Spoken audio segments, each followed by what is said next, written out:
How hard can he come in and hit it? Like, yeah, pretty hot. Over here? Yeah, pretty hot, yeah.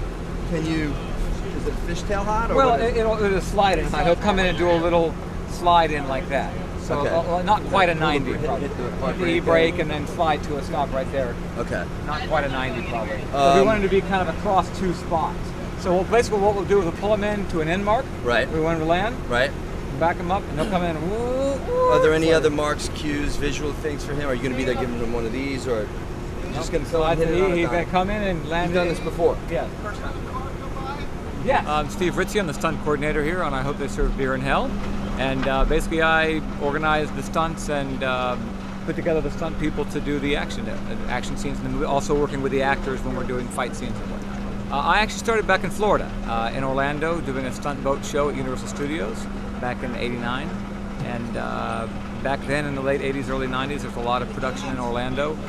So it opened a lot of doors for me, met a lot of people, and thankfully met some mentors that helped, teach and learn a lot and get a stunt group of people together and do workouts and just branched out from there. I was there for about 3.5 years and then left there and just started working full-time in film and television.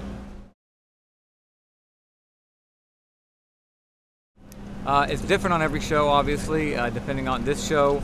It's mostly a lot of working with actors, so it's the prep for this would be rehearsing, seeing the locations and rehearsing locations to what we're going to do for the scene, whether it be a fight scene, whether it be driving, whatnot. Then we had a couple stunt pieces on this where we're using stunt guys for driving. We're doing a pull-up tonight with cop cars, and so cast some stunt actors. But on shows that have some more action on them, there's much more prep. You can come in, months before the show starts and start designing stunts, building roll cages in cars, testing different stunts for, like for instance, when we did 12 rounds, we were literally T-boning a pickup truck and cannoning a pickup truck on Canal Street with a real street car. And we had to land the truck between all the power poles for the overhead lines for the trolley system. So that had to be tested to make sure that we could thread the needle with that gag. So things like that, you've got to test them to make sure they're going to come out right. Even fight scenes, I videotape them, show them to the director, make sure he likes them. If he wants to change, we go back and change it, videotape it again, take it to the director, and make sure it's what he wants. That way when we show up on the day, everything's done, we're ready to shoot it.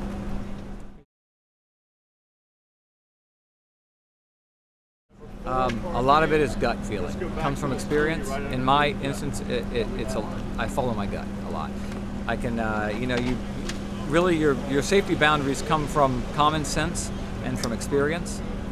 Being on other sets where you've watched other things, people do certain things, and the way they work out, and a lot of, I go by a gut feeling. If I feel like something's pushing too far, or I feel like something doesn't feel right, I'm very strong about following my gut.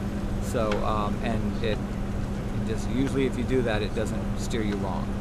So it comes really from experience, being around enough sets, being around enough gags to know how things should react and how equipment should act and how stunt people should react. It always doesn't go that way, but and you've got to be ready for that. That's why we hire stunt people to do a lot of the stunts, because they are trained to react a certain way and to react to situations happening quickly.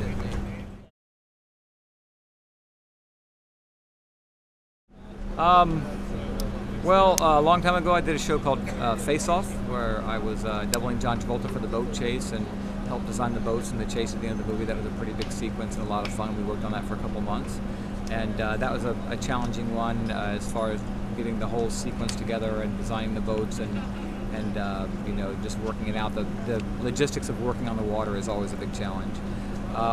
Show I just finished, actually, that's not even out yet, a Rennie Harlan directed movie called 12 Rounds, was a big challenge. It's a solid action, big chase movie from beginning to end. So it's nothing but, runaway trolleys plowing into cars and guys jumping off of buildings while they're blowing up and things like that. So that was a big one. It was a 100% action movie from start to finish. So starring John Cena from WWE. So you got that big action fan base. The most challenging part probably is to make sure the director gets exactly what he wants as far as action goes, get the best punch for your buck, and make it safe.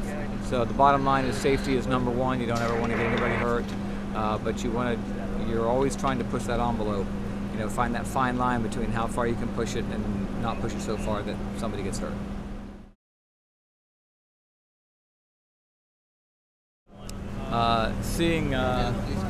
Seeing it up on screen. I mean, seeing the final finished product, and is very rewarding. When you see something and the gag comes out and looks really good, it's something to be proud of, because the hard work. There's so much hard work that people don't realize that goes into what we do. So much preparation, so much time, so many people. I mean, look at all these people out here to do this movie, and hundreds of people sometimes. And a lot of people don't really understand that. So when you see the final product and you sit back and take a look at it, it's something to be proud of, because it's an accomplishment. So that, and I like to work with people that I like and people with friends, and just having a good time on the set. That's very satisfying. I love being on a movie set. Ready, and action, please.